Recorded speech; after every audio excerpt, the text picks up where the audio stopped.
Dreams. It all started with a dream. It wasn't anything ambitious or grand that I yearned for. All I wanted was freedom. But time has a funny way of twisting things. Now all I dream of is the end. Every night, and every contemplative waking moment, my thoughts and dreams are haunted by the same 20-year-old memory and the nightmarish visions of our near future. Dreams of the night the heavens above my home split apart and hellfire rained down. Dreams of the damned and their agonized screaming as their collective hands, fused and deformed eternally, reach for the sky pleading for mercy. Dreams of what's to come. The rift in the sky spreading and glowing large enough to consume the entire world, and humanity being plunged into an era of unfathomable horror from which it would never escape. I dreamt of my fate and the role I played. I've dreamt of the Crimson Throne Room kneeling before the harbinger of doom as her bishops placed an ivory crown upon my head and his reward for bringing forth her reign. For 2 decades, these dreams have plagued me. For 20 years, I've awakened awash in despair, knowing that these were visions of my sinful past and inevitable future. In my youth, a man told me that our lives are nothing but the consequences of our choices. At first, I disregarded it, laughed it off. However, the consequences of the sins I committed have been unraveling themselves before my eyes for over 2 decades now. So who got the last laugh? The way things played out? No one. I awoke yesterday to the murky twilight that precedes dawn, bleary-eyed and anxious. 2 days before the 20th anniversary of the night it all went to shit. Over the last few months, within my dreams, they've beckoned, demanded for my return. I knew this time I wouldn't escape its call. A week ago, I received a call from the only other person who could understand what I was going through, the true catalyst behind my suffering. We decided it would be best for both of us to make the journey home. We had no idea what awaited us and what would happen, but it would be best to answer the calls, lest we incur any unwanted consequences. Knowing that this might be the last time I'd see my family, I slipped into my daughter's room to plant a kiss on her head. Without uttering a single word to a still sleeping wife, I stepped outside into a world teetering on the edge of apocalypse. As I started to drive, I thought about what my life had come to. The wife, the kid, the white picket fence, and the white-collar desk job. It all seemed so mundane. Of course, any sense of normality was corrupted long ago, but I still attempted to go through the motions of maintaining the appearance of a normal person, just wanting to provide what's best for their family and maintain a sane, stable household. All just faux traditionalism, feigning worry for the future that awaits our children in the face of significant societal change, all while knowing what truly awaits us is much worse. It's almost funny to me when I see the men and women of my social groups clutch their pearls over the most inconsequential things. I mocked it all once, this kind of life, and the ideals that perpetuated it. Drunk on teenage hubris, I once wished it would just all crumble away. I wonder what old me would say if they saw me now. And why did I care? The drive to Salt Lake City came and went in a dizzying blur, and by midday, I had found the shitty diner we agreed to meet in. He sat hidden away in a corner. Despite his imposing appearance, he always blended into the background. Approaching him, I was shocked by how little time had dulled his features. A myriad of faded tattoos and week-old stubble hinted at his age, but his hard-set eyes still radiated a youthful fervor. He bore the resemblance of the cruel emperor Caracalla in his eyes and resting scowl. Though he was a year older than me and neared 40, he looked 10 years younger. It's been a while, Jack. He greeted. Not long enough, Don. He let out a chuckle. Don's usual cynical gruff was always broken by his laugh, an almost childish sound that used to come off as sweetly innocent. Now it felt more condescending than anything. Hungry? Don asked. We don't really have time to waste. Eager to rush towards death? I doubt we'll be that lucky, I said, getting up. My response drew another laugh from Don as he followed me out. The next few hours were spent on lonely highways barreling towards that wretched place. The mere thought of it caused a tempest of unrestrained dread to whip around violently through the landscape of my mind. But a serene calm tends to prelude the most turbulent of storms. I found mine in the nostalgic dreams that followed my slumber. Peace for the first time in 20 years. When you're my age, it's almost a certainty that you'll look back through your entire life and dream of returning to the rosy days of youth, back when the world was vast and vibrant. I dreamt of Sunset Valley, my former home, a tiny Ohio town with a population that barely broke 2,000. Small and closed-minded. Everyone knew everyone, and gossip was rampant. It was stifling for those who longed for more than a life of conformity and condemnatory glares. In Sunset Valley, no one ever moved in or left. The people that lived there had done so for generations, and it was generational reputation that dictated the societal hierarchy. Don's family, the Morettis, had been the town fuck-ups for decades, so naturally, no one respected them. I was lucky to be born into a hardly notable family. The only expectations placed on me were to keep my head low and stay out of trouble. My family feared the townspeople and the ire of their judgment. Unfortunately for them, I was too unruly, selfish, and stupid to obey my family's single request. I guess that's why the day I met Don was truly the beginning of the end. I was introduced to Don through a mutual friend. Dark hair, dark-eyed, dark mood, tall and well-built. Don was the local pot dealer, and during my teen years, cannabis seemed like a simple enough rebellion. We could have just stayed as the dealers and buyers, but there was something magnetic about Don, a persuasive charisma that made him impossible to ignore. He didn't take shit from anyone, not from other teens, adults, authority figures, or an entire town's dogma. He was willing to carve out his own path regardless of who disapproved. And though Don might have had a boisterous presence, the man himself was quite reserved, preferring to keep to himself. He didn't like unnecessary interaction. I guess he appealed to a part of me that saw itself as small, hopeless, and I felt the need to get closer to him, befriend him, as if a bit of his lion-hearted nature would rub off on me, and I wouldn't feel so uncertain of my future, of my place in the world. It took time, but eventually I broke through his stoic exterior. I became his closest friend and found that elusive driving force that motivated him so much, a dream that we grew to share. But the pitfalls of youth are that our hearts always crave more, too greedy for stagnation. Our bond grew beyond what was considered acceptable. For as long as I remembered, there was a line drawn in the sand, and in our youthful bravado, we eagerly crossed it. As morning light roused me from my slumber, I became aware of a dull ache deep in my chest.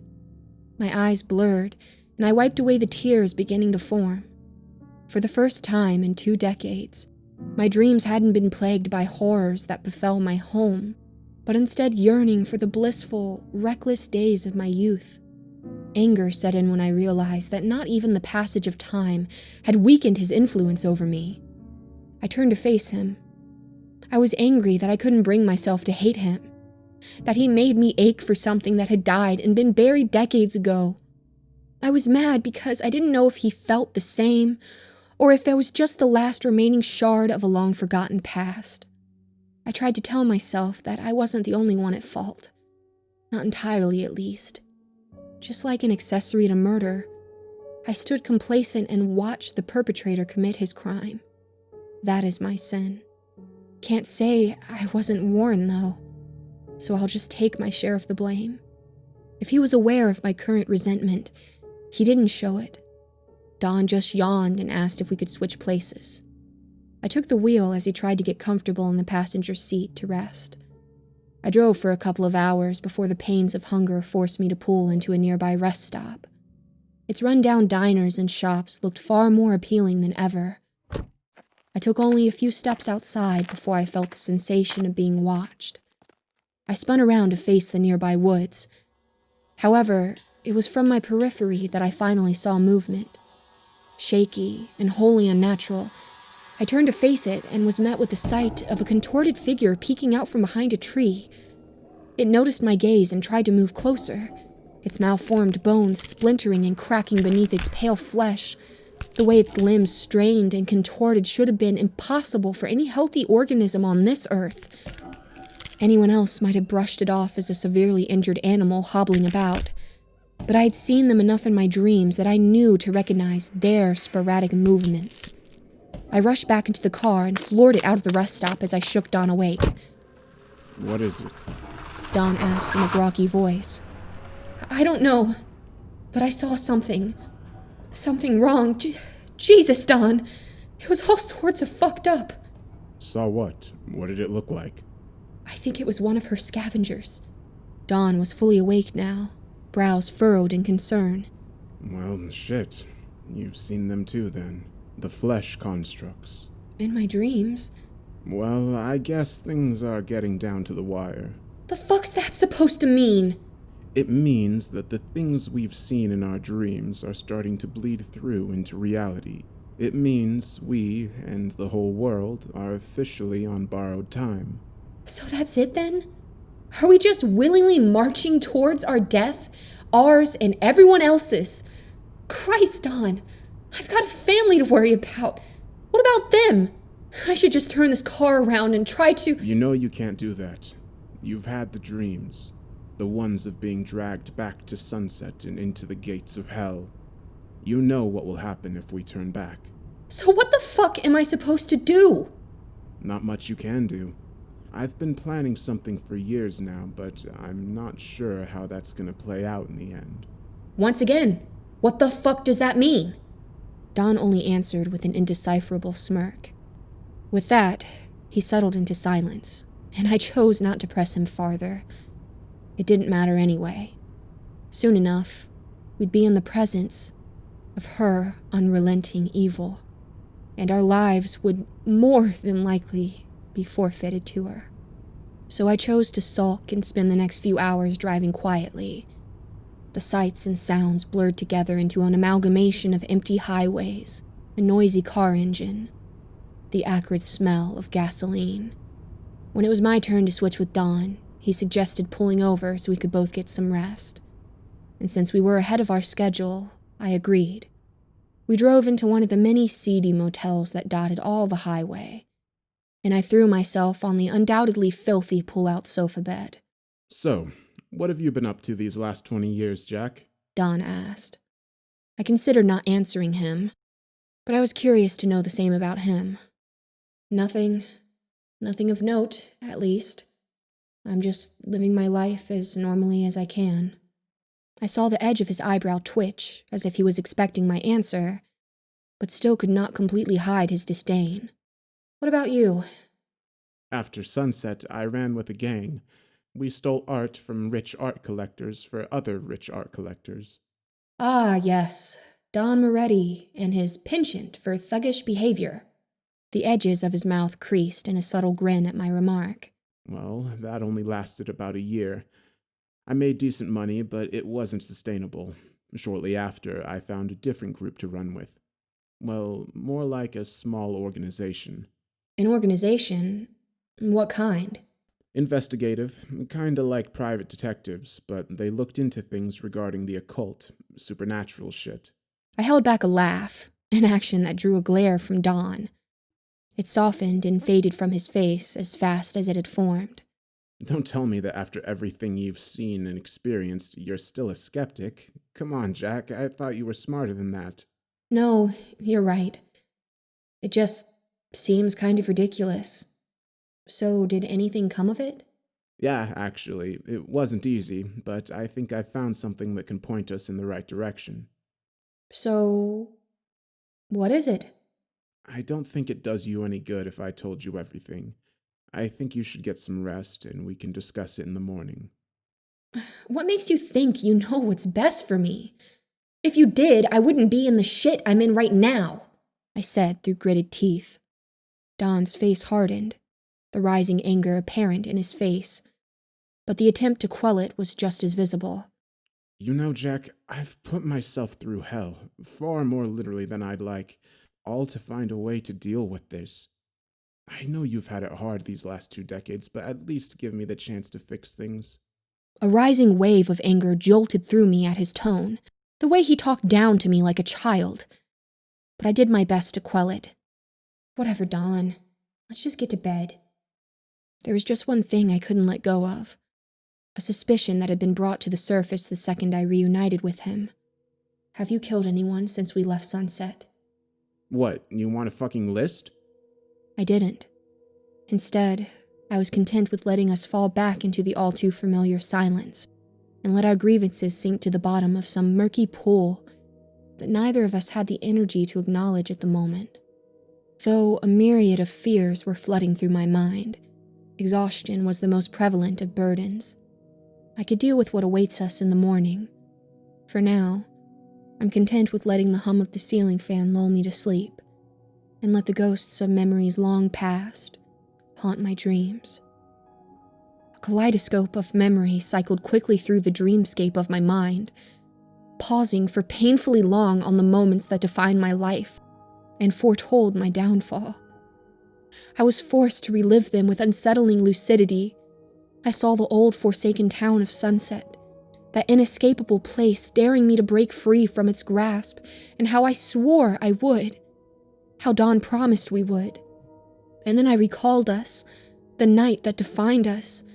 I remembered the guests of cool midnight air dancing through loose clothing and tickling sensitive skin, the faint smell of asphalt and burnt rubber, the way my arms tensed around Don as he accelerated his brother's bike to dangerous speeds. We stopped at the city limits. The looming highway beyond was an impassable barrier we swore would one day crumble. Fuck if I know, California or Nevada. It doesn't really matter as long as it's far away from this shithole, and if it's with you, it's enough. Were his exact words when I asked where we would even go. They were crude, but said in such sincerity that I grew to cherish them. Fast forward to the end of that school year when Don graduated. It was a surprise, given his long list of suspensions that prevented him from walking. But the fact that he had been handed his key to freedom was enough. I wasn't so fortunate. I was only a junior, another year barring me from the same luxury. Our summer came and went with little fanfare. We spent it as any adolescents would, indulging in generally harmless mischief. By the time the school year started, I'd grown impatient and moody. Don noticed this change and spent most days lifting my spirits, and it worked to bring a fleeting sense of ease that all but faded by the next school day. I'd found myself getting used to the rhythms of mundane life far sooner than I'd like to admit. Even the moments shared between Don and I had fallen victim to repetition. Every school day ended predictably, with Don picking me up and us heading to the usual spot. At the edge of town was a heavily wooded area that Don was particularly fond of. Beyond its tree line, you could find yourself completely alone out there, and with isolation came privacy, an undervalued commodity in this town. The infamy surrounding the woods was effective at scaring most people away. Rumors of Satanists and pagan cults performing sacrifices and rituals circulated throughout the town during the satanic panic that characterized much of the 80s. Rumors that fascinated Don, and it was under his suggestion that we began exploring the woods. Specifically, a massive cave entrance that dropped down into unknown depths. This cave, never being fully explored, led many of the older town residents to claim that it was a gateway to hell and that it was integral to the rituals of the miscreants they feared so much. Don and I spent a lot of time in those woods, searching for things let loose onto the world through the gates of hell. However, that night was spent entangled on the hood of his starlit car, dreaming of the future, entranced by the freedoms it promised. As Don leaned in closer for a kiss, a voice cut through the night air. "The hell you boys doing?" It asked in disgust. I jolted up to see that it belonged to Bruce Anderson, the local town hero. Bruce had been closer than anyone to leaving Sunset Valley after receiving a full ride to Ohio University, thanks to his football talents. Back when the high school still had sports programs, an injured knee anchored him back to the town. And as he aged, he took it upon himself to be the unofficial town sheriff, policing local hotspots for delinquent behavior. I think because fame and glory were once within his reach, that he lusted so fervently after the little power he could hold over the residents of a small town. Then again, all it took was a bit of misused power and mass hysteria to fuel the fires of Salem. Whatever the case, he liked poking his nose into other people's business, taking moral high ground and dictating acceptable behavior and language. "You know, I could tell your parents about this." Does it look like I give a fuck? Don responded. Come on, man. Let's just go. Fuck that. I'm not gonna let him get away with the shit he constantly pulls. Hey, Bruce, you know you're a worse gossip than a bored housewife. Don always had a way of getting under people's skin, and it is evident by Bruce's darkening expression that his last comment stung. To have his manhood challenged by the considerably younger Don infuriated him. He took a threatening step forward as he spoke his next words. "Let me ask you a question, boy. If the sky were to split open and the hand of God reached through to smite you and only you, what would you say? Would you still be this smug?" Well, I'd say I'd have it coming and that it's about damn time. But I'd also say that I wouldn't be the only one that deserves it. I mean, didn't you knock up a 17-year-old? Last I heard, she wasn't doing so well. Bruce's face contorted in anger. If Don had stung him before, this time he tore into the man's very core. For all his pride and his unwavering faith, it was juxtaposed with his boastfulness about how red-blooded he was. There was a particular irony with men like him, claiming piety and virility within the same breath. It's that irony that made it so easy for Don to back Bruce into a corner. "Know this, boy. Our lives are nothing but the consequences of our choices. You'll face yours soon enough." He turned and walked away with a huff, never knowing just how eerily prophetic his threats were. The girl that Don was talking about was Alice Easton. Her recent suicide rocked the community, and in a town that thrived on rumors, it was hard to get cold hard facts as to what led her to her death. The more believable ones claimed that her parents forced her to abort to save face, and that she was so ashamed or guilt-ridden that she saw death as her only solace. Rumors as to who was the father tended to point to Bruce more often than not, and his inappropriate comments toward underage girls were well known but seldom talked about. And whispers of his salacious relationships had plagued him for over a decade at this point. In the past, everyone let it slide, as he was the town's Gold Star resident. However, this time reverence could not shield him from such severe accusations. The few known facts were that Alice was pregnant, as confirmed by the town doctor, and that her death was ruled a suicide.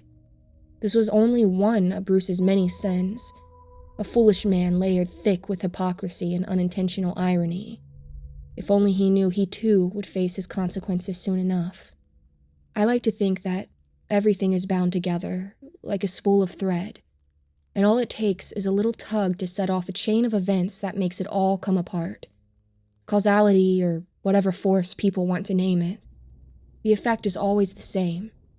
Looking back now, I think that was the tug, and Alice was the thread that would unravel us all. Don drove me home in silent anger. I hated to see him seethe. My inability to calm him made me feel so powerless. By the time we reached my driveway, I had settled on giving him space. As I was opening the door to leave, his hand shot out and grasped mine. I turned to him and saw that his face had softened. Don had a rough exterior that seemed near impossible to crack, but very rarely he showed a shy, pensive innocence. For someone like Don to show such vulnerability meant that he truly trusted me. It was the revelation that left the heart with a tender ache. Hey, just wait for me, okay? Just 1 year, and we can drive far away from here. Go wherever the fuck we want. So just wait for me. You know I will. I always do. Sorry, it's just this place, these people, they piss me off. I'm just worried that they'll get to you. They won't. They haven't for 17 years, and they won't now. Don let out a half chuckle, half sigh, and perked up as he spoke. Tomorrow night, let's make it past the highway and into the nearest town. We can spend the rest of the day driving around, seeing new things. Didn't you say that you've always wanted to see the ocean? I don't think we'd have the time. But we will. We will, and that's all that matters. I went to bed that night, repeating the words in my head, like a mantra I desperately wanted to believe. I fell asleep, not knowing how short-lived they would be. The next day, I was unable to focus on any of my classes. I wanted to see Don, wanted to see more of the world that had eluded me for so long, a world that had held the promise of freedom. If I had known it would be the final day before it all went to shit, I wouldn't have spent it lamenting about the tedium of everyday life. I could have spent the day saying goodbye to everyone, making amends. Anything else. If I'd gotten the chance, maybe I would have found some closure, and the 20 years that would follow wouldn't have been so guilt-ridden and desperate. There was something off when Don came to pick me up after school. It was subtle, but I thought I saw the slightest signs of nervous tension in Don's movements. It was rare to see anything unsettle him, let alone make the man look anxious. Or maybe he was just good at hiding it. Whatever had happened, it must have been enough to pierce through his iron demeanor. The drive was silent and uncomfortable. It wasn't like last night. There was a more profound unease here. To my surprise, he pulled towards my street and into my driveway. Hey, Don. What's going on?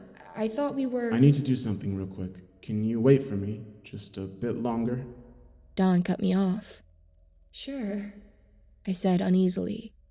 He peeled out of my driveway, and I was left with the fact that this was the first time he had lied to me. I waited for hours, anxiety building with each one that passed by, and by the time night fell, it had shifted to sickly fear. It was nearing 10 p.m. by the time I'd heard the familiar sound of Don's car engine as he pulled into my driveway. I rushed out to greet him, but saw immediately that something was not only still wrong, but things had also worsened. Don had a crazed look in his eyes. He said nothing when I got into his car and only responded with a grunt when I greeted him and shrugged off my questions.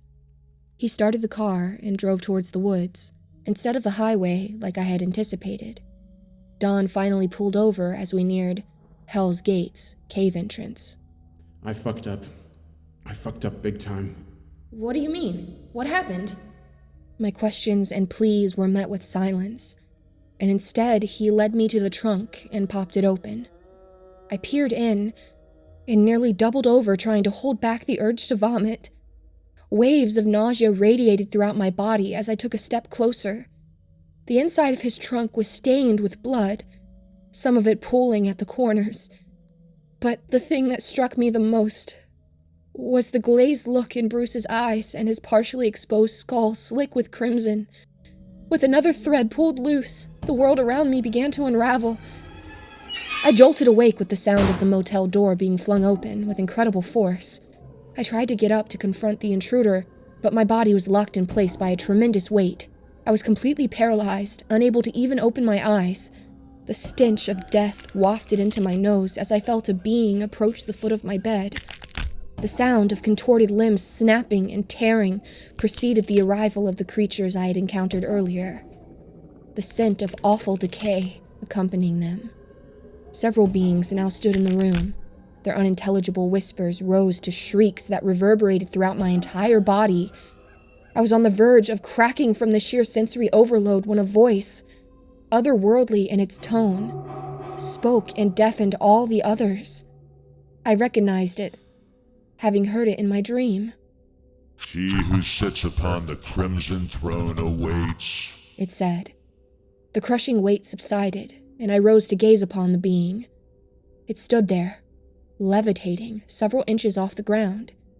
It wore a blue cloak that obscured its entire body. Behind it stood 4 flesh constructs. They seemed to be made of mostly human parts, as some of its limbs were recognizably humanoid. However, patches of fur, teeth, eyes, and limbs suggested that the local wildlife was assimilated into their crude forms. The cloaked being nodded and dematerialized, leaving nothing behind but wisps of navy blue smoke. The flesh constructs collectively let out a garbled yelp, then proceeded to writhe their way out of the hotel, the sounds of their bones resonating in the late-night air. Don's chuckle broke the bewildered stillness. Well, I guess that's as good a sign as any to get fucking going. What the hell was that? One of her bishops, I'm sure. A bishop? The cloaked things in my dreams were bishops? Yeah, the blue one's named Siliothean, I think. You know their names? How? I'd be more worried about why one showed up here. I don't know, Don. Since you know fucking everything and insist on keeping me in the dark, enlighten me. Why do you think they appeared before us now, of all times? Maybe they were eager to greet us, or impatient. So, what do you do now? There's only one thing we can do, Jack. Don's eyes were somber. Funny thing, I didn't think I'd ever seen him look so sad. After a few more tense moments, we got up and set out to make the final leg of our journey. The few hours we drove were spent in silence. Don's face and emotions now indiscernible. I sat in self-resignation. I heard the bishop say it many times in my dreams. We wouldn't leave Sunset. Not this time. She who sits upon a crimson throne demands our life as a tribute, to be a part of her unholy court. I know now, ever since Dawn killed Bruce, her invisible hand held onto us by the throat. Her greed ensured that no matter how far we fled, we would always return to her, whether by choice or by force. The nightly dreams, the stalking creatures, it was all her doing. As the first rays of dawn peeked past the clouds, we finally reached the city limit sign on that seldom-traveled highway and turned on the road that would lead us into town. After we departed from Sunset, the road and the hillside were hidden away, made invisible and inaccessible to anyone. Until now, I knew that it would be waiting for us to cross its borders. What I didn't expect was the vile sight that awaited us upon cresting the hills into Sunset. I knew the sky above Sunset would still be shattered and torn open, but to see the majority of the town to be blanketed in pulsating muscle and flesh brought out a visceral, gut-wrenching fear I didn't know was possible. Unfamiliar stretches dotted the outskirts of the townscape, new additions constructed entirely of flesh and bone and bound by sinew. I was left speechless by the sight, and even Dawn seemed taken aback. No witty retorts to break the tension and horror. This cemented everything. There was no turning back. This was the end, not just for us, but for the world. Upon the completion of the capital, she truly claims her throne and throws the world into chaos, and by the looks of things, it wouldn't be long. We're the final pieces, the reason why the bishops acted in such urgency. It's a funny thing, actually. I should have seen this coming, but I never truly accepted the possibility. How can you be faced with such a tragedy? Can anyone truly claim to be content walking to their own death? Can anyone claim to be at peace knowing that they would be a catalyst for so much suffering? Closure has evaded me after 20 years of contemplation, and frankly, I don't even know if such a thing exists. I fear for the fate of my daughter, my loved ones, and for all who listen to this and know of what's to come. A man once told me, that our lives are nothing but the consequences of our choices. I guess it's time to face ours. I drove towards sunset, towards her beckoning hand, towards our end. It's strange how things can be so set in stone that struggling against them seems less than futile. And yet I and the world remain unchanged and alive. Yesterday I was so sure that all I knew would be erased, and I lost the will to finish telling my story, confessing my sins. So now I'll do just that. I'll tell you everything that's happened because, if anything, you deserve to know. On the night of October 18th, 2000, after a brief confrontation, Don split Bruce's skull open with a wrench, stuffed his body into the trunk of his 1983 Mustang, and drove us to the gates of hell. I hate to admit that my shock was short-lived, and when he asked me to help him dispose of the body, there wasn't even a second of hesitation. I knew it was wrong, that we were committing an unforgivable crime, but I was too selfish to let my dream slip through my fingers. Terrified of losing Don, my freedom, my perceived future, we threw Bruce into the inky depths of hell, a pair of children tossing a coin into a well, wishing for the world. At the bottom of that well, in the depths of hell, our wish was heard, and the world fell into its hands to gift to us and to keep for itself. The sound that Bruce's body made when it hit the cave floor made me cringe, a sickening and fleshy crunch. I didn't get to ponder the sound long. The moment it was birthed, so too was some great explosion of seismic force. The ground beneath our feet shifted and split with violence I didn't know was possible. With haste, Don got me into his car and sped away as the magnitude of the tremors grew in their intensity. Fuck it, we're leaving right now. This is the perfect cover. Maybe people will think that Bruce fell in because of— Don! I interrupted him and pointed at the sky above. He had been so preoccupied with the earth tearing itself apart that he didn't notice the sky was doing the same. The skies above splintered, cracked, and tore away from itself, revealing the black void that lay beyond sundered realities. In that empty and timeless place, a monstrous eye blossomed into existence, its sheer size dwarfing all of sunset. Its sclera was stained a deep scarlet, and its golden iris were marked with unknown and elaborate runic symbols. Its pupil darted around wildly before settling its focus directly on Don and me. I could feel its malicious intent burning, scarring itself into my very being, a primordial and insatiable hunger. It retreated into the void momentarily, and in that space of time, the earthquake subsided, and the whole town settled into silence. It didn't last long. Don floored the car, and the screeching of his car's wheels tore through the night air as we finally escaped from dirt roads onto pavement. Don's panic was made evident by how frantic his driving was, taking sharp turns at incredible speeds and taking us farther and farther away from the town. When the earth began to quake once more, it did so with doubled fervor. The seismic spasms jerked the car with such force it threatened to send us flying off the road. I had a gut feeling that the earth and sky synchronized to some extent, so I looked back up at the sky. What I saw was beyond comprehension, a sight that rendered mind and sanity, leaving only a deep, unyielding trauma.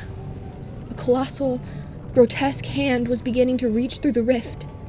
For a moment, I thought it would reach down and snatch us up off the ground and drag us into the dark dimension it originated from.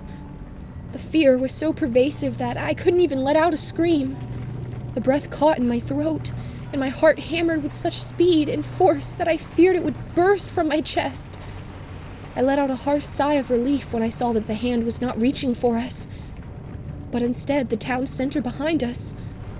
That's when the screaming began.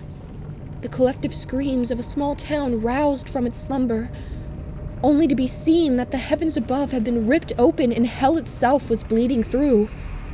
I saw the town sinking as we drove further away, as the hand grew closer to closing the gap between heaven and earth. We had reached the edge of the hills when it finally made landfall, and the shrieks reached a deafening crescendo that echoed throughout the hillside. Yet we did not stop driving. nor think of turning back or calling for help. We neared that highway that barred us from escape so many times and flew past it with little thought. The second we crossed it, the screams, tremors, the nightmarish hand, and even the road behind us, it all vanished. Where there once was a turnoff that led you into the hillside and onto Sunset Valley, now was grasslands.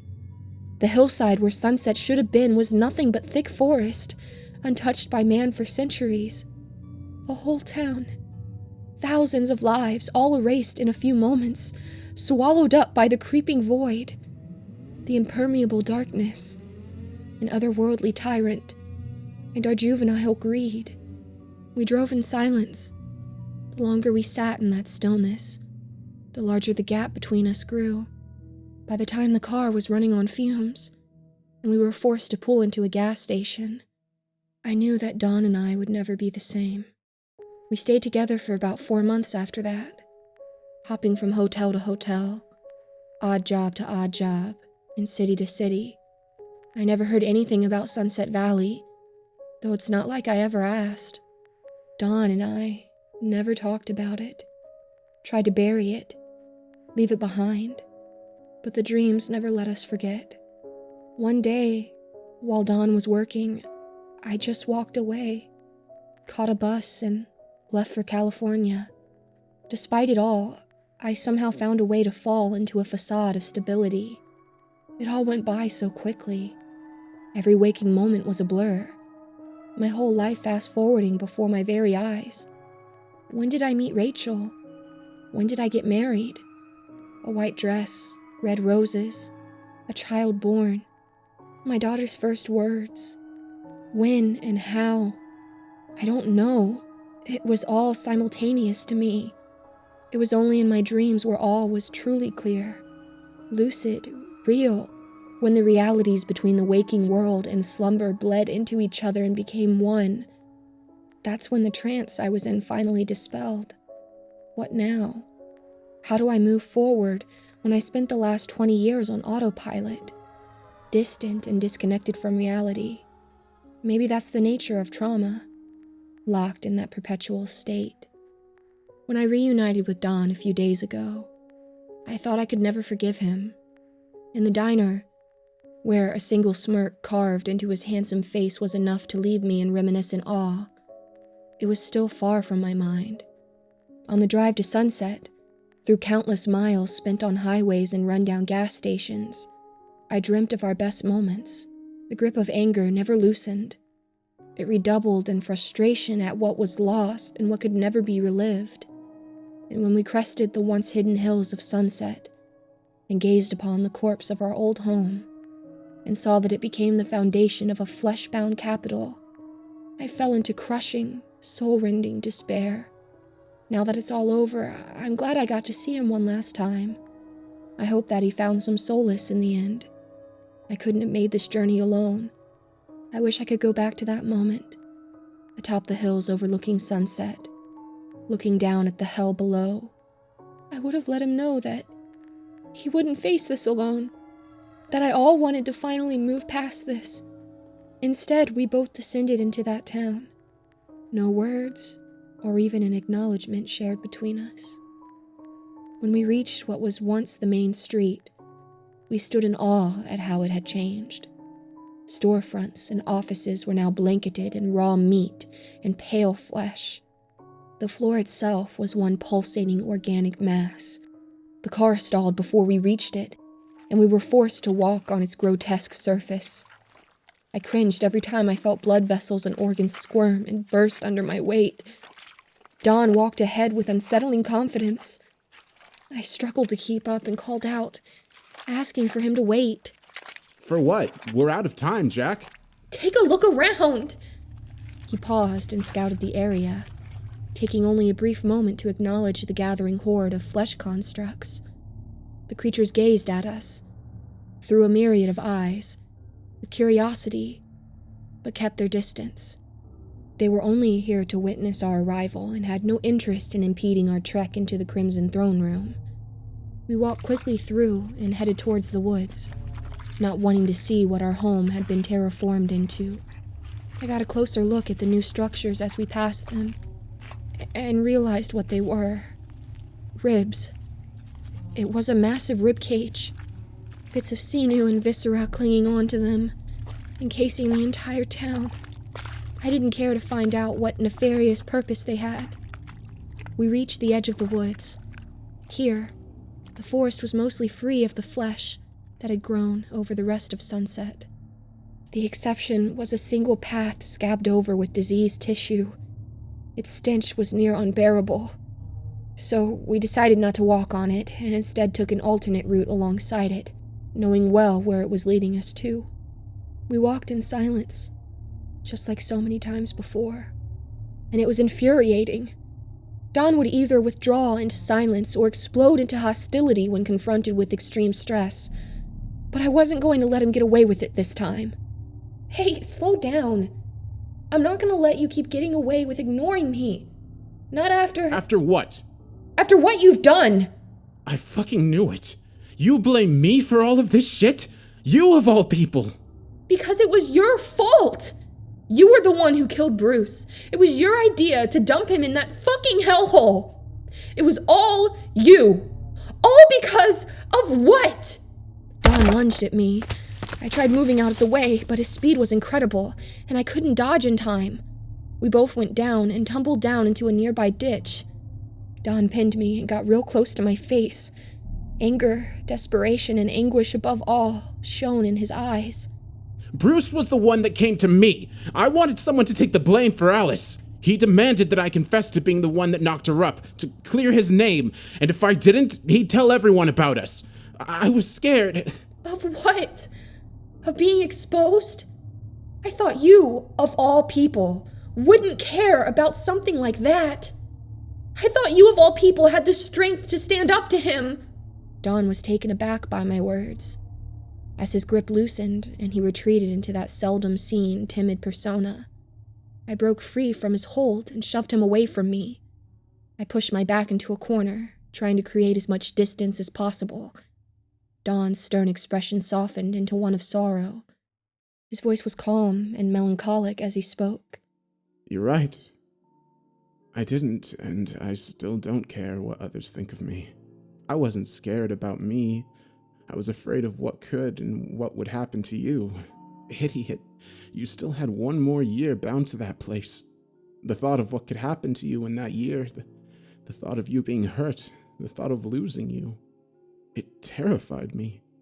I stood in complete disbelief, unable to respond. And yet Don continued to dismantle the anger I once held for him with every word he spoke. You think of me as this remorseless monster, but you're wrong. You think that because I refused to spend years in a guilt-fueled haze that I don't regret anything? I constantly feel the subtle, self-destructive urges crawling at the corners of my mind. But what good would it do if I buried myself in self-pity and gave in to my worst habits?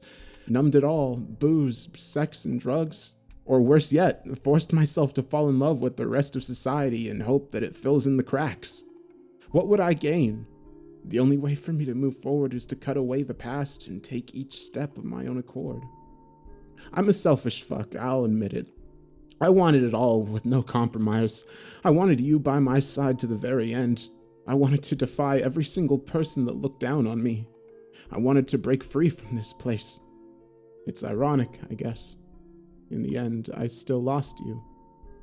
There was no one left to defy, and I can hardly call this freedom since I ended up back here anyways. Don let out a sigh and visibly contemplated whether he should speak or drop it. He settled on the latter. Do you know what my mom tried drilling into my head ever since I was a kid? She tried to raise me to want nothing, take nothing, leave nothing, to live as if I were never here. It was the Moretti motto. No one liked us to begin with, so why make it worse? If I had listened, maybe none of this would have happened, but living like that isn't living. I refuse to live for anyone but myself. He said that last sentence with the same youthful conviction that had mesmerized me 20 years prior. But we weren't teenagers anymore, and that same juvenile sincerity wasn't going to pacify me this time. That's not fair. You can't just absolve yourself of any wrongdoing with a few words. I won't drop this. Of course, I can't. That was never the plan. I came here intending to put an end to all of this. If you won't believe me, then I'll show you. How? I don't understand what you're fucking saying! Christ, how many brain cells did you kill these last 20 years? I'm saying that I've got a plan. Bullshit. How could you plan for this? I didn't spend all this time just sitting on my ass. I spent years figuring out what the fuck happened. So enlighten me. What the fuck happened? Dawn explained how the nightly dreams that had haunted us both were the most significant clue. It was a hint left behind by otherworldly, fanatical beings whose hubris led them to nonchalantly throwing out the regal title of their ruler. She who sits upon a crimson throne. I had heard that title many times. I had my guesses as to what it meant, but nothing was ever concrete. That's what Don found, a tangible answer. He searched thoroughly through public documents, college records, and it wasn't until he joined a shady group interested in the occult that he found a lead. It led him to the Grimoire of Madness, an ancient text outlining the many cults and practices of centuries past. It took years to get a hold of a copy. Did dirty work for a few private collectors, and that shady organization. A few hours with the book was his payment. He told me of all the insanity that filled every passage, the horror of every page he quickly flipped past. He finally found what he was looking for, in a section on a cult infamous for human sacrifice and blood rituals. The chief deity was the most prominently featured, called Varith, King of the Malcontent Heart, and He Who Hates. Amongst his pantheon, the most esoteric of deities mentioned was referred to only by the title, Heiress to the Crimson Throne. It has to be her. I looked for that version of her name and found so much more. What they've been calling her now is a recent name change. So it all lines up. I can piece together what happened and how she was brought here. This town's history and its mysteries were hard to find, but not impossible. Files and records always exist somewhere. I had to pull a lot of strings and do a lot of favors with bad people to get the dirt on this town. what did you find? In the mid-60s, a small group of hippies gathered in these woods here and formed an interfaith community. Of course, the locals were upset but couldn't do much due to the lack of police force. So, for years, these hippies lived out there and got into some bizarre occult shit, and they just kept spiraling into more fucked up territory. It was the Manson murders that finally pushed them over the edge, and in the early 70s, they started worshipping a collection of deities they referred to as the Court of Crimson Throne. They got it into their heads that she was a wish granter, and with the right offerings, they could wish for her to start some kind of revolution. Typical hippie bullshit. But what they were doing was little leagues. Local wildlife and a few pets weren't going to get her attention. The grimoire states explicitly that only the sacrifice of the most revered person in the vicinity is enough to summon her. The town was smaller then, and no one was genuinely noteworthy. By the time the satanic panic started setting in, the hippies were chased out of town by an angry mob. They found that cave entrance littered with animal bones and formed their conclusions. I stood in stunned silence. It all fit. Though public opinion about Bruce was starting to wane, he was still the most respected and influential person in town. He was the missing key. Who would have thought two stupid teenagers would, by accident, be the ones to complete apocalyptic rituals set into motion decades prior? We couldn't have seen it coming. No one could. The realization began to unravel the anger that had bound me for so long. So what now? Is there anything we can even do? In the grimoire, she's stated to be a lesser deity, because for her to fully occupy our world, she has to anchor herself to a physical body and declare herself ruler through some elaborate coronation ritual. Until then, she's only partially connected to our world, linked by something that entered our world the moment the rift was opened. Since humanity hasn't been enslaved yet, I believed she hasn't taken a body, or at least it's not complete, leaving only one link binding her. If we can find it and destroy it... You really think that would work? It can't be that easy. Nothing ever is. We could search this whole town and still not find shit. It more than likely will be in that cave in her throne room.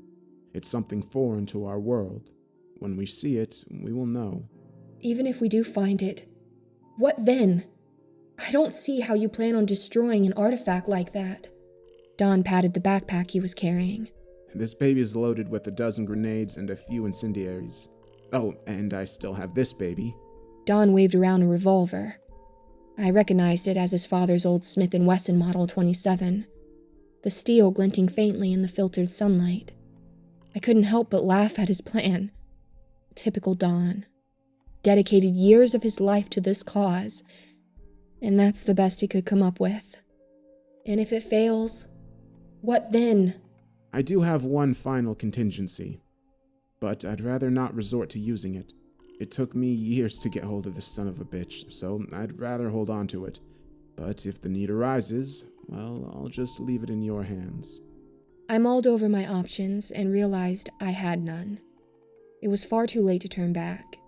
It was either go down without a fight or die throwing a literal Hail Mary. I owed it to family, my friends, and myself to at least try. I turned to Dawn and said, "Fuck it." Before I could run ahead, Dawn grabbed my shoulder and pulled me aside. What's her name? I could have played dumb, feign not knowing who I was talking about. In all honesty, he probably already knew her name, but I owed it to him to hear it from my lips. Rachel. Do you love her? At some point in time, I did. But you know how things are. People drift apart. Yeah, and things Are never the same. He pondered for a moment before he asked his next question. Who are you here for? Her name is Sophie. She turned 6 a little while ago. She's got my eyes, you know. My eyes and my nose. Do you want to see a picture of her? Save it for when this is over, He said with a small laugh. And who are you here for? He was quiet for a moment before answering. Myself. I didn't know how to respond, and maybe there was no adequate response. All I could do was give him a reassuring pat on his shoulder as we walked forward towards the gates of hell. The cave entrance was decorated in flesh blossoms, stained a variety of hues: bruised violets, gangrene rosettes, blackened buds, a menagerie of the fantastically fucked up, a grotesque garden in full bloom in the courtyard of hell. I can't fucking believe we have to go through Satan's asshole to get to this bitch. Dawn suddenly quipped. Dawn, this isn't the time. I said it in a tone as serious as I could muster. I struggled to keep a straight face, and Dawn noticed and let out a half laugh. Even I had to admit that the orifice that lay before us was hysterically insane. Still, it was impossible to fully settle into hysterics knowing what it led to. The once sheer drop was now sloped and had smooth, pink flesh encasing its entirety. It truly resembled an intestine, and so too did its awful odors. Don was the first one to step in, visibly cringing when he lifted his foot to see that the bottom of it was covered in a viscous, clear fluid. He shone his flashlight around and revealed that the cave went on for a considerable length. I stepped in to follow him, and the moment we both entered, the grooves and flaps of flesh dotting the walls of the entrail cave system stirred and opened. Eyes. Dozens of eyes of all shapes and sizes focused their gaze on us. Some were tiny black dots, while others were as large as my torso. Irises bright with livid incandescence. Pupils were bent and warped into alien shapes. Hateful polygonal forms with sharp angles that hinted at the pain they so desperately wanted to inflict. They were everywhere, lining the walls, floors, and ceiling, watching from all angles. I knew they belonged to her, the Crimson Heiress. As we walked, the entire tunnel shifted in response. Undulations of muscle pushing us forward, each wave coming and going in perfect rhythms. The deeper we went, the lighter the tissue became, shifting from moody reds to pale uniform pink. It took only 14 minutes to reach the entrance to her throne room. The passage widened into a far larger chamber. At the end of the section, a massive bulbous appendage was mounted to the wall center, a small fist-size opening in the middle. The realization that it was meant to vaguely resemble a cervix made me seriously ponder the nature of this structure and entity. You know, under normal circumstances, I wouldn't go anywhere near something like that. Don spoke up. Under normal circumstances, I would have chided him for his lack of self-awareness, for saying something so incidentally revealing with no hint of irony. But normal circumstances have been a rare commodity for us these last few decades. I was the first to enter the throne room. I went fist first into the fleshy mass, the opening dilating to make room for my passing. It was a violent and horrific affair. As I struggled my way through the canal, the ever-pervasive slime coating my body. When I finally burst through to the other side, I made sure to swing around to face the pseudo-cervix immediately. I didn't want to meet her alone. When Don's hand reached through, I took hold of it and pulled him through. When he finally got his bearings, he looked up and let out a barely audible sound, one that conveyed a great shock, a horror so profound that stunned silence was impossible. He gripped my hand with such strength that it ached, and I squeezed back as I steeled myself to turn around. At the moment I saw, the second my mind processed the sight before me, I knew it was my greatest mistake. No, that doesn't properly describe the emotions I felt at that moment. Maybe no words exist in the human language to properly describe it. All of them seem so derivative. I imagine the syllables and sounds used to form a word to accurately describe the feeling would be long, sharp, painful, and incomprehensibly complex. Sounds that encapsulated burst eardrums, split fingers, eyes gouged out and ground down to mush by one's own hand. Sounds of mothers and their children being fed 1,000 monolithic mouths. Tongues savoring the agony of morality. Of men tearing each other apart. Fists, fingers, and teeth stripping away flesh down to the bone. It was all insanity-inducing. Insanity wasn't mercy that would be granted to me. No. Instead, my mind forced me to take in the sight. Even in my darkest of dreams, nothing came close to this level of depravity. A mass of wriggling flesh made up of hundreds of human bodies, naked and fused into what could have only been her throne. I knew them. The people trapped in that mass. I knew them, and they knew me. I saw the unmistakable expression of recognition cross their collective faces when they saw us. Their voices rose to hysterical, guttural shrieks, having lost the capability to speak. It was the best they could do to express the despair they felt. I saw the face of Rosie James, a flower shop owner who was a good friend of my mother. Her face was contorted in anguish. I saw Conrad Firth.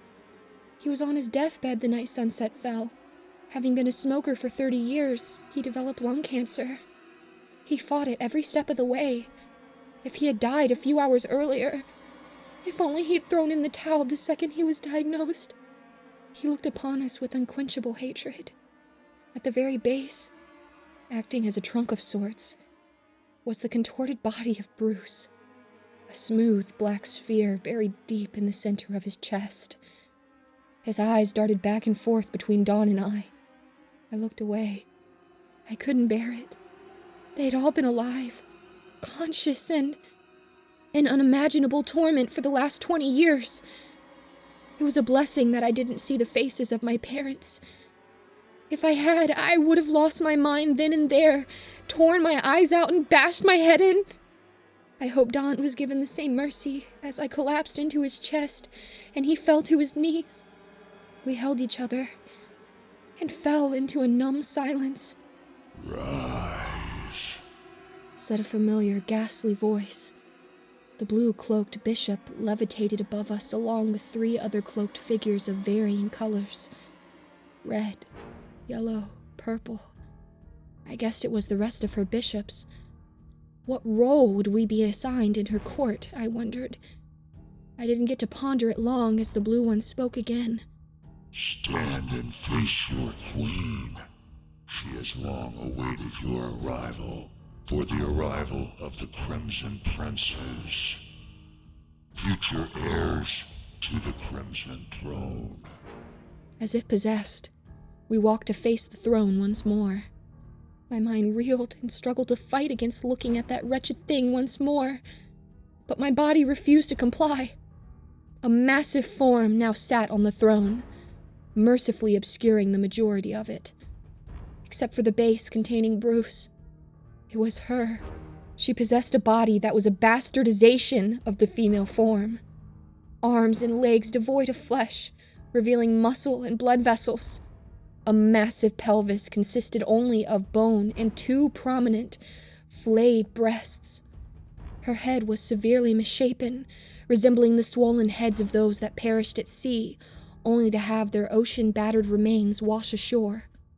From her shoulder blades, thick bundles of nerve fibers extended out and linked her to the base of the throne, directly to the smooth blank sphere at the center of Bruce's chest.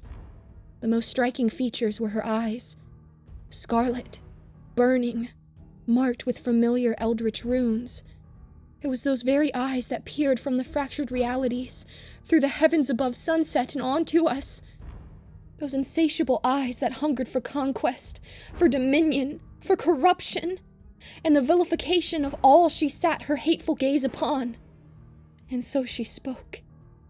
Birthed from the womb of cosmic entropy, conceived from stray postulations of the second born, he who hates. I arose from amniotic fluid of 1 billion sundered realities, and fed upon the world that lay before me. Uncountable civilizations fell under my ceaseless conquest. I was to feast upon it all, to devour the whole of existence, until the hateful god had me imprisoned within the infinite labyrinthian recess that ran concurrent to all that is and is not. But you, lost children of creations long forgotten, have given an invitation. No, demanded that I take my rightful place upon a throne stained crimson with the blood of all that has and will exist. And you, lost children, have been rewarded. A place amongst my court as princes, heirs to the sanguine empires, deification within my pantheon, and your innermost mortal desires fulfilled. So look upon this palace of viscera, and know that it is my fetid womb, and the genesis of a new era. Take pride in knowing that you will be part of its legacy. Her voice should have been one that could shatter mind and poison flesh. It should have been the voice of a dictator hardened to steel, or of a being that could not and should not be comprehended. Instead, it was tender, matronly, almost comforting. That was the terrifying part. With that voice, she had commanded genocides on an unprecedented scale. This was the source of so much torment in our lives. Yet anger could not make the fear I felt recede. I was reduced to, as she said, a small child, lost and weary.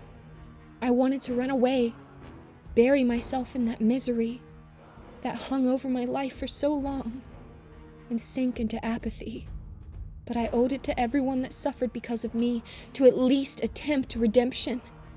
Though nearly paralytic fear coursed throughout my body, I forced myself to speak my next words. They came out as a pathetic whimper, but they were spoken nonetheless, and that showed, with extreme effort, I could challenge her. Why did you do this to all my friends? We didn't wish for this, so why subject them to something so cruel? As soon as I finished speaking, a dire thought came to mind. Did I wish for this? Deep, on a subconscious level, did I hate the people of Sunset enough to long for their punishment? That couldn't be it. I knew what I desired most. So, who? For a moment, a jolt of anger arose from within me. Did Dawn, wish for this? Yours were not the only ones granted. The third prince, the catalyst for my arrival too, had his wishes granted. See, this lost child feared that which he could not comprehend, that which strayed from the standards set by his forefathers. So he dedicated himself to enforcing the order that defined his existence. For to have it challenged and defiled would be to have his very being torn asunder. So I made him the center of this place's existence, the pillar that binds our planes and the future overseer of this corner of reality. What kind of fucked up monkey's paw shit is that? And what about us? You can't call the last 20 years a wish granted. Don yelled. His voice was enough to break away from the panic state I was in. I like to think that maybe, just maybe, my voice was the one to stir him from his. She twisted her lips into a smile, a sickly grin that spoke of malevolence that permeated her every thought. Her eyes focused on me for a mere moment before her hand lunged out at dizzying speeds and took hold of me. I was flung violently into the air. The world spun around me, and I felt my limbs flail about before something caught me. The sudden stop caused my head to whiplash, and the stinging in my skull made it apparent that I had suffered a concussion. It took a moment to gain my bearing, but when I did, I saw that a giant flesh tendril had formed from the ceiling and grabbed me before I collided into it. I could hear Don's panicked voice pleading with the Crimson Heiress. Wait, stop! Why did you— To get a rise out of you. Just let him go! You can take me instead! Lost children shouldn't bargain with their mothers. Your demands have already been met, and yet you beg for more. Unruly child, I should punish you. Unruly child. You know not the meaning of agony, unruly child. How should you be disciplined? I promise never to challenge or disobey you. I am grateful for what I've been given and will ask for no more. The Crimson Heiress's smile softened, and the tendril coiled around me loosened enough for me to fall through its grip and be caught by hers. She then bent down and placed me back down on the soft, fleshy floor. Don was at my side, helping me up. He mouthed a silent apology as I leaned against his shoulder. You are to refer to me as the mother of lost dreamers, Dialtef. That's the name I have chosen to take upon my coronation. She gestured with her hand, and the whole throne room blossomed into complex and intricate regal displays. Columns, halls, pews, tables, and pseudo-floral centerpieces formed instantaneously. Carved of flesh, coagulated blood, bruises, scabs, and calluses accentuated elaborate designs branded into the flesh. In a nightmarish way, it was almost beautiful. Wisps of colorful smoke, navy blue, gold, indigo, and scarlet all rolled in and materialized as the 4 bishops. They carried a massive circlet, jagged antlers spilling out from all around it. At its points, the calcified remains of some creatures were impaled, their faces locked into an eternal scream.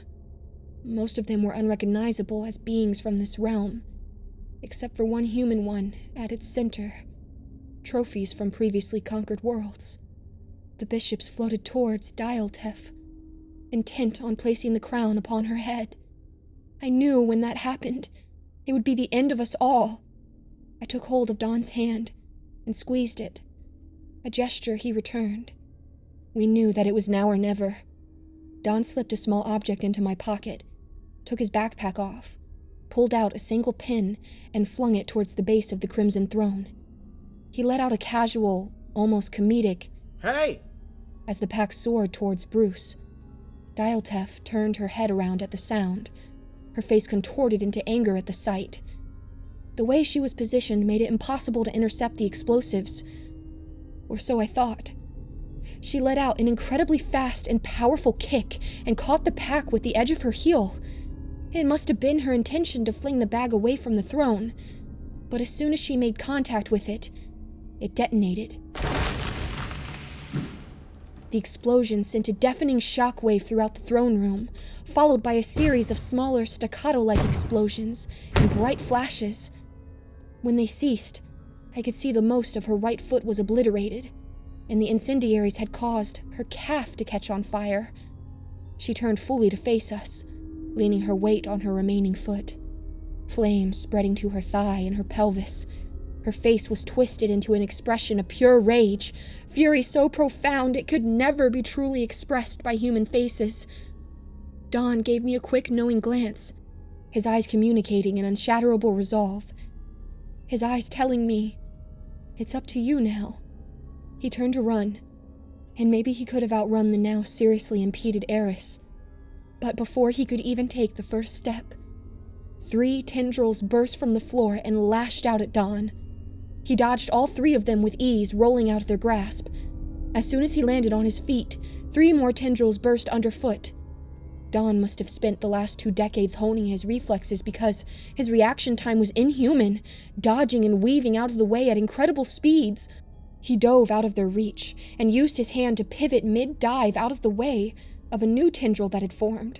However, he was beginning to be overwhelmed by the sheer numbers. I was shocked by how long it took for one of them to catch him at an angle he couldn't recover from and pin him down. Dialtef, having extinguished the fire during the confrontation, got down on her 3 remaining limbs and charged forward. As she passed me, she struck me with the sole of her foot, sending me flying backwards. I landed near the base of the throne, the wind knocked out of me. I let out long, painful heaves and struggled to take in air. My entire body ached, but most of all, my diaphragm burned with an intense pain every time I breathed. The kick must have cracked a few ribs. 6 consecutive shots rang out, followed by 6 meaty impacts. The sounds brought me to clarity, and I forced myself through the pain to stand. My only thoughts were Dawn. I had to help him. I saw that Dialtef had now held him in her left hand, and his gun lay at her feet. Her torso was riddled with bullet holes, but it seemed like she didn't even notice that the revolver had punched several holes through her. The floor in front of her split open, causing Dawn's revolver to fall into the gaping crevice. I saw hundreds of tendrils form alongside the wall's chasm, all of them wriggling and falling. At the end of each, a different instrument of torture was attached. Prongs, drills made of bone, fine needles, mouths with jagged teeth, cleavers, and uncountable others. She held Don over the pit, lowering him slowly into it. The longest of the tendrils, one with a bone sickle, lashed out and slashed at the base of his ankle and made a shallow cut that drew blood. The tendril then lowered, and a few drops of blood fell into the crevice, driving the rest of the twisting mass into an even greater fervor. Panic and adrenaline surged through me, masking the pain with the need to act. I need to save Dawn! A sudden recollection jolted me into action, and I dug into my pocket and pulled out a small dagger. Dawn's contingency plan. It was sheathed in a scabbard made from a material I'd never seen before. It felt almost gritty, its grainy texture comparable to sandpaper. It was pure black, void black, so dark that it visibly darkened the area around it, pulling in the dimming light around it in a perfect radius of about 6 inches. I unsheathed it, and the dagger itself was even more mysterious and otherworldly. It was made of a metallic material, silver in color, and seemed to be incredibly reflective. A halo of multi-hued light shone off its surfaces. It was tiny, only 2 inches from pommel to tip, but incredibly elaborate and ceremonial engravings covered its entirety. The strangest part was that it seemingly ionized the very air around it. Merely holding it unsheathed sent waves of volatile energy throughout my body. This couldn't have been created in our reality. It was far too alien. But if anything could shatter the seal that bound Dialtef to this reality, it would be this. I knew where it was. She said it herself. The pillar that chained our worlds together. I sprinted to the very base of the throne, searing pain once more pulsing through my body, and dropped down to my knees at the bottom of the throne. I averted looking at Bruce's face, looking at anybody in that writhing mass. Even as the screams and moans intensified, I tried raising the blade, but found my body refusing to comply. A cold chill ran up my spine at that moment. That paralytic fear returned. I was frozen in place, terrified thoughts forcing themselves into my mind. What if it didn't work? What torment would Dialtef subject me to for my betrayal? Should I just do nothing and give in? Maybe my family would be spared. Maybe I would be rewarded. I felt shame for even pondering those things. I'd spent so much of my life locked in passive fear and bouts of apathy. But I had also fought against the vices that would have plagued so many in my state. I hadn't resorted to substance abuse, alcoholism, or sex as a coping mechanism, and my mind was still intact. Yes, I had suffered long periods of disassociation, but in my dreams, my mind was also hardened. That was evident by the fact that I was still sane. How many others would have had their minds warped, twisted, and broken apart from what I've seen here, from what I've been through? That was my hidden strength. I could resist the paralytic insanity-inducing fear. My whole life, I had fought to resist and break free from the forces that sought to control me. This wasn't any different. This was the chance to finally cast off the chains that had bound me into this pathetic state for so long. Fear, trauma, regret, all of it. I refused to fall into the trance they had held me under for so long. I know now that everything that has ever happened was building to this very moment. This was my life's crescendo. Dispelling hesitation, I drew the blade and held onto it so tightly my hand stung. I positioned myself so my face was level with the small black sphere in the center of Bruce's chest. It looked as intangible and imperceivable as a black hole. I raised the blade, and with the greatest resolve I'd ever felt, tried to drive it into the center of the sphere. But like two magnets of the same charge, the objects repelled each other, as if the existence of these two contradicted each other in such a degree that some inane universal force drove them apart. As soon as the blade was deflected away, Dialtef twisted her head to face me and let out a world-shuddering roar. The bishops that had been on standby still holding the massive crown dematerialized into smoke, letting the crown fall to the floor, and rushed towards me. I recentered the blade and tried once again, plunging it into the seal. But like my previous attempt, I was met with a torrential current of energy repelling the blade away. But I held firm. With both arms keeping the blade in place, I pushed forward inch by inch, slicing through that universal force that fought with all its might to keep the two separate. The air around me was charged with ionized particles, and I felt the explosive energy searing throughout my veins, inflicting the greatest agony I've ever experienced. Still, with my muscles strained to their limits, I pushed forward until the blade was less than a millimeter from the sphere. At that moment, a giant flesh tendril formed behind me, the edge calcifying into a massive bone spear. The bishops materializing above me simultaneously, each brandishing a bronze pike.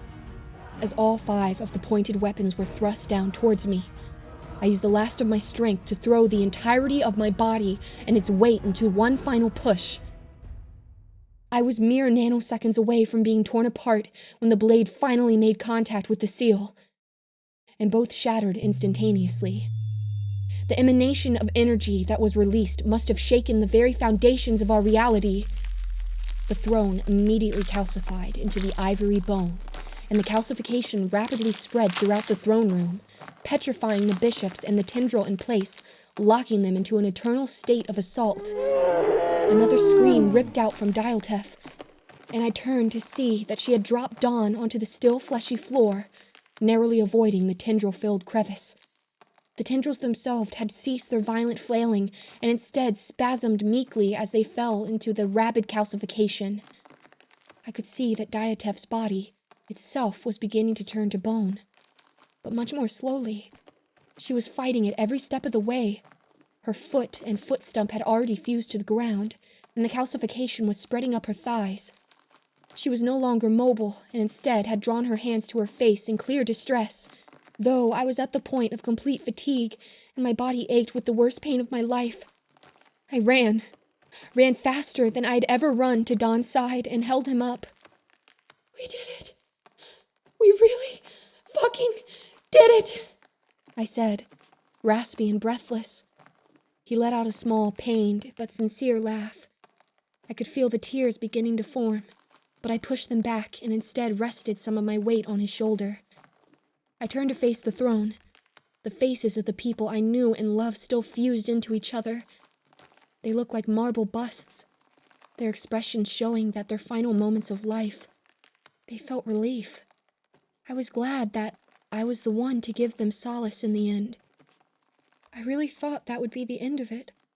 As if that it would be that easy. I was snapped back into reality by the hoarse, ear-splitting shriek of Dialtef. She hadn't calcified yet. The petrification had progressed up to her pelvis and was starting to spread to the base of her spine. She delivered a series of powerful blows to her spine in an attempt to sever it, all while screaming, "I won't allow it! I spent an eternity locked away in that boundless place to escape its hold only to be banished by motherless children. It was your hearts that called out to me. It was the dreams of the lost, the castaways, the Bohemians. I answered your call. Is this not what you yearned for? I will not leave this place. I will not return to that prison to be ground under my father's hail. My dreams of escape will not end here." Dialtef finally succeeded in detaching herself from her lower body and now stood on both of her hands. Dawn and I gave each other a nod and turned to sprint out of the cave. We set off towards the pseudo-cervix that had acted as an entrance. It was ivory white and fully dilated, the opening now wide enough for us to dive through, Dawn going first, spearing through it in an almost graceful, dolphin-esque manner. I was right behind, clumsily rolling through, but I was on my feet in an instant, and both of us set off running towards the cave entrance. I'd hoped the bone cervix would at least slow Dialtef down, but she tore through it like tissue paper and was right behind us. My body had reached its breaking point a while ago, and now it was starting to fail on me. Pain, exhaustion, and injury were beginning to still my pace. Don slowed for a mere moment to let me catch up to him. His arm reached out and grabbed mine. It was what I needed to push myself to move forward, if only for a little while. Dialtef had closed the gap considerably and was now at our heels. If we could at least make it into the woods, we could split up and one of us could survive. I didn't want it to come to that. I wanted both of us to escape from that place, alive and intact. I could finally see the cave entrance up ahead, pale moonlight shining down and reflecting off the ivory bone that the entire cave system had converted to. The eyes were still there, now calcified. They were oddly beautiful in the light. Under any other context, I would have stopped to admire their elegance. We ran past them, towards the ever-expanding ring of moonlight, Dialtef almost directly behind us. As we came upon the exit, we leapt out with the last vestige of our strength, in hopes of creating as much distance as possible. Dialtef had the same idea. Using her arms, she lunged out of the cave and landed on the ground in front of us, the impact displacing dirt and grass. I collapsed to the ground, completely fatigued and no longer able to move. Don was at my side, trying to get me on his back to no avail. I yelled at him to run, that only one of us had to die here, but he refused to budge. Her massive hand was upon us, her fingers curling around our bodies, and I closed my eyes, hoping that death would come quickly.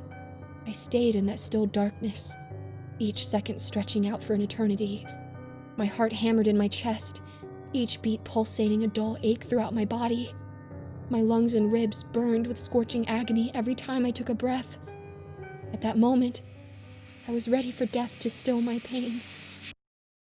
It never came. I slowly opened my eyes to see that the fingers and palms of Dialtef's hands had turned white, pale bone reflecting the light of the moon, set on the backdrop of a clear, cloudless sky. The scars that once raked across its facets, finally gone. The petrification spread quickly up Dialtef's arms and to her chest. Thin veins of bone spread up her neck and into her face and formed small patches. A sinister smile spread across her face as she spoke. I see now. You are no mere lost children, nor are you lost dreamers. You knew from the very beginning what your heart yearned for. What a grandiose dream it was! But alas, all dreams must come to an end, and so too must its inhabitants. I enjoyed my fleeting time here, but if I must return to my reality, I will do so with poise. However, know that every single longing thought and fleeting dream makes its way to me. As long as there are lost dreamers pining for what lies beyond their reach, there will always be a door from which I can enter. Farewell, little dreamers, heirs to my throne, princes of the endless dreamscapes. Await my return. And with that, she completely solidified. Her body stood as a monument to the havoc she wreaked in so little time. She could have plunged the world into her dark dream of an empire the night she arrived here. She instead let us live out 20 years of her twisted version of freedom. 20 years of her haunting our dreams. I guess, in the end, it was her hubris that led to her downfall. I was just glad that this time it was truly over. Dawn and I just lay there, on the forest floor, looking past the tree canopy at the sea of brilliant stars that stretched on infinitely. They had never looked so beautiful in my life, so bright, so vivid, and so we lay there, in comfortable silence, letting our minds and bodies rest. I awoke to the first rays of dawn, the light morning mist forming little dew droplets on my eyelids. I sat up to see that Don had his back to me. He was facing towards sunset. Still unbearably sore, I walked towards him, and he turned to face me and gestured towards the town ahead. I was left in awe at the sight that lay before me. All of Sunset had been calcified. What remained was the ivory capital of an empire that never was. It was like stumbling upon the ruins of a civilization long lost and entirely foreign. I know that the sight should have filled my heart with melancholy, but instead, a profound relief put me at ease. I knew it wasn't a fleeting solace that would dull and fade with time. Now that the ghosts that had long haunted Sunset and I had finally been laid to rest, I have nothing left to grieve for. I took a picture of Sophie out of my wallet and placed it into Don's hand. He studied it for a moment and let out a hearty laugh. Damn, she really is the spitting image of you. Maybe you can meet her sometime, Maybe. he said vaguely. We'll meet again, won't we? Of course we will. It's the way things are. We're bound no matter how you look at it. First, I have some stuff I have to take care of. Old obligations. I'm not sure how long it will take, but when I'm through, I'll stop by to check on you. Meet the missus and Sophie. Just wait for me, okay? You know I will. I always do.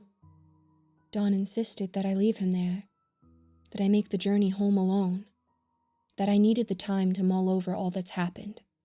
I believe that it was because his journey wasn't over yet, that he didn't have a home to return to. It was a journey he'd have to finish on without me. But I'm glad I was there for a small part of it, that he was here to help me reach the end of mine. I don't know where I'll go from here, but I know that the paths I've walked and the dreams I've chased all led me to this end. I can only wonder what awaits me in my dreams.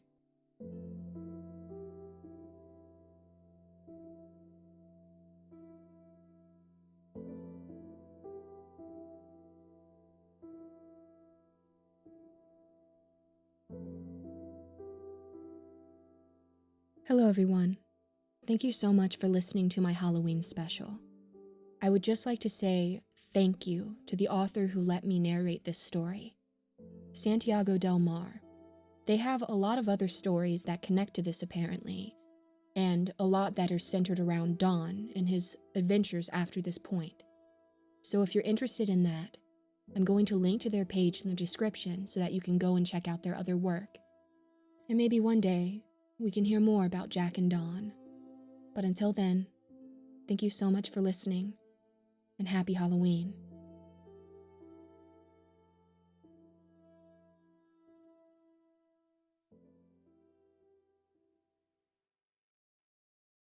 I can't fucking believe we have to go through Satan's asshole to get to this bitch.